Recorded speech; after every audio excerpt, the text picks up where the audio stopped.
What's up, all my LJC family, and welcome back to my channel. Welcome back to my channel, family. Welcome back. Today is Tuesday. Happy Tuesday, and I pray that y'all are having a wonderful day so far. You know, it's early morning. I'm on my way to work. I get to get a video in real quick. I'm real excited about that. I'm very thankful about that. Today, my family story time, of course. And today I want to talk about our babies. I want to talk about me when I was growing up as a kid. I had so much freedom far as my mind, far as my heart. I didn't have to think about a lot of things that these kids is going through in this world. I never experienced, and I guess because growing up, y'all, as my age group that I know, I'm used to going outside and playing outside and, coming home before the street lights, going outside. I used to play in the mud and make mud cakes, and we used to go and play in the sand. We used to play in the park. We didn't have these electronics and going to school and focusing our mind on these boys and not in our books. And I was a little bad something in school, but it wasn't the type of bad that these kids are today. I mean, being disrespectful to your parents, carrying guns to school, being bullies, getting mad, and trying to destroy someone else. I had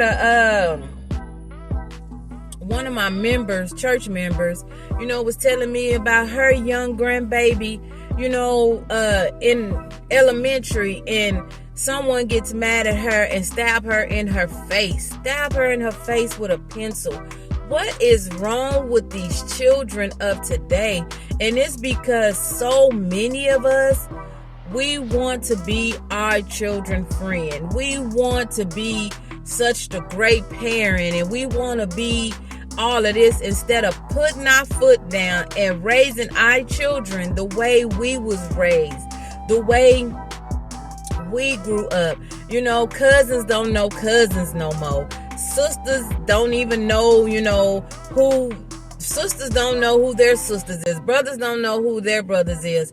And then the confusion in the world is so much confusion, and these kids gotta fight for what they want. The system has literally let these kids, take over their parents, because now you can't discipline your children the way that you need to discipline. Because if you leave a bruise, you leave a scratch, you leave a mark, someone's gonna call CPS, and here comes CPS. And one thing I cannot stand, CPS.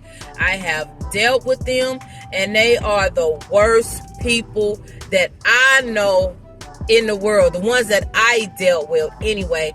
I don't think they come and remove your kids from your home for their safety, because they put them right back into uncomfortable situations where these kids are being molested, and these kids are being hurt, and these kids are being picked on, and these kids are being raised in foster systems where the foster father or the brother or something is, causing harm to them. It's these drugs have drove so many of these parents, into not caring for their parents. But I know parents, and I know some parents who have been on drugs, and they do their drugs and they take care of their kids, but the system will go and take them out of a home and put them into a worse home. I don't think that if you removing a child from a situation, if the parent is abusing them, if a parent is molesting them, if a parent is not feeding them. But why would you go and remove a child from a home, from a phone call that you get of somebody calling you, telling lies or causing destruction? But you won't go remove a child from a home that's doing all kind of stuff that, when you try to get help for your child, oh no, that's your responsibility. You got to do it. You got to handle it. There's counseling. There's this. You put your kids through all this other stuff. These kids are 13, 10, 9, whatever, however, it doesn't, age doesn't discriminate. These kids are running away from home. Running away from home at these ages. Like, how on earth are you going to live? How on earth are you going to survive running away from your parent, running away? I know back in our days, we had parents, we had grandparents, great-grandparents. So me, I always had like that extra support, I always had my mother, my father. I had both of my mother's and father's parents, mother. I had my grandmother's mother, the one who pretty much I lived my whole life, well, not my whole life, but most of my life with. And, kids don't have that today. A lot of these grandparents is trying to raise, hold on just a second. What I was saying, y'all, a lot of these grandparents are trying to raise their grandkids due to the fact of, how they raise their kids. And then, some of the grandparents, it's not even about you raising how you raised your kids. A lot of grandparents, it's just a different kind of love when you have grandkids. It's a different kind of love. They came from your kids, because you fall in love with your kids when you have your kids, but it's that different type of grandmothers, love. I can't say about the grandfathers, but the grandmother, it's a different kind of love. And it's just so peaceful. I love my grandkids dearly. I do. But I am so grateful that I raised my kids, and they seen me, how I took care of them, and the strugglings and stuff that we did, but we made it. God blessed us to make every single day count. And and now my kids, they take care of their kids. I don't have to take care of none of my grandkids because my kids take care of their kids. And I'm so grateful for that. I don't have to be that absent parent for them. I don't have to be none of that. I don't have to be none of that, because for the simple fact is, I am so blessed. I am so touched when it comes to, if I see my grandbaby and I see him sick, I see him hurt, I see him sad, I see something else going on with him, I get sad. I get, because the same thing with my kids. I love my kids to death. I tell you, I changed up my whole life when I had kids. When I had my first son, I still kind of was going out and doing other type of things. But when things started just being weird, and you can't find the good people to keep your kid, and you can't find that right person in your life, ain't nowhere in the world I was finna allow my son that I had to be mistreated, because ain't nobody in my family mistreated me.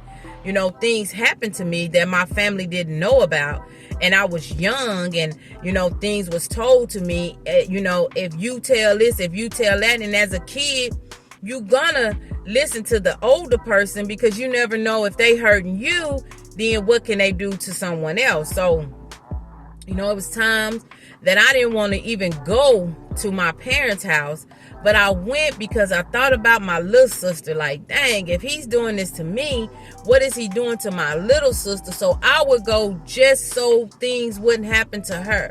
But it was multiple girls. I don't know what anybody else went through. Nobody talks about it. Back in the days, it was like, what's done in the house, stay in the house. But my thing is, my parents didn't know. I told my mother when I got to this certain point in my life, probably a couple of years ago, because I felt comfortable to tell her about it. At first, I didn't want her to feel no type of way because you didn't know. I didn't get a chance to tell my dad because he was sick. He was dying, and I did not want to tell him that. I did not want to tell him that, So I never had a chance to tell him. But my mom, I told her, and it hurted her. And that really hurted me because I didn't want to see her hurt, but I had to get these things out. I had to get them out of my heart, out of my mind. I had to.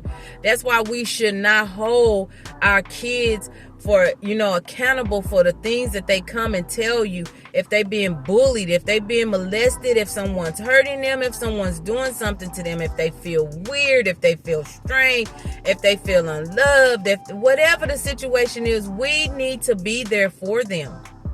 We need to stop allowing so many other emotions to block what our kids is trying to tell us. Allow your kids to come talk to you. Sit down. Take them out to dinner. Eat with them. Ask them, how was your day? Hey, I might not be able to take you here, take you there, but let's go sit in the park. Let's go watch a movie. How was your day? Hey, what's going on with you? And listen. Listen, because when you don't listen, you make their self-esteem even lower. You make them feel less of a person, and they begin to really start acting out. That's why a lot of these mental issues are happening, because we're not listening to our babies. We're not listening to them anymore. My son, I have protected him from when he was a baby. I have fought to protect him. Every phone call, I was there. Every court everything I have done to protect my son. But you know what? The only protection that I know that I did right was giving him back to God after, his, so many years giving him back. And I do believe that saved his life when he was shot in the head. Giving him back to God is what saved his life. I couldn't do it no more. I couldn't watch him. I couldn't be there. But I tell you, this kid, he's a grown man now, but I have struggled with so many behaviors with him. I always talked to him. I always did. He never wanted for nothing. And, sometimes us as parents, we do that. We overprotect these kids and we don't give them no breathing space. It was just like, holding on to him. The rest of them, my kids, was okay. I felt like they was able to hold their own. But him it's just from day one, it was just something about it. It was something about it. But I'm grateful and I'm thankful, because when he got shot in the head, that changed a lot in me, and that made me realize, we got to give our kids back to God, and we got to allow God to watch over them. But we got to be there. We got to stand 10 toes down with them. We can't be going up to the schools when they get in trouble and fighting with the teacher, fighting with the students, going to the parents' house and fighting with the parents, and, telling you your kids ain't did that when you don't even know what your kids have done. You don't know if your kids at school bullying or making another person feel bad or hurting another person, but when they come and tell you something, you bam, you right there, ready to fight, ready to hit a kid, ready to be disrespectful to a parent, a teacher, and don't even know the real truth. That's why we got to sit our kids down. But anyway, y'all, I'm praying for our children all over the world, no matter how old they are. I'm praying for them. I'm praying that God will help the ones that's really having mental issues. These kids that's going and buying these guns and going and shooting up these schools, and these people going and killing their parents and their kids. And y'all, this world is crazy. Let's just pray for our world, pray for our children, pray for everybody in the world. And I just want to thank y'all. There will be a part 2 to this video. I got to get to work. But I love y'all, my LJC family. Please, please, please don't forget to like, comment, and subscribe. Love your children, no matter how old they are. Love on them. Talk to them. Even as adults, try to get in their heads. and talk to them and see what's wrong with them.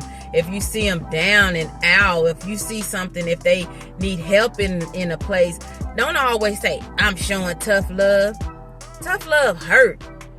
And that's what we need to quit doing, hurting our children. Yes, tough love sometimes teaches them lessons, but sometimes it don't. It make it worse. But anyway, my LJC family, like I said, there will be a part 2. I love y'all. I always will. I thank y'all for everything. Please, please, please go tell a friend to come over to the LJC family. I love y'all. I always will. I thank y'all for everything. And until next time, my LJC family, y'all be blessed.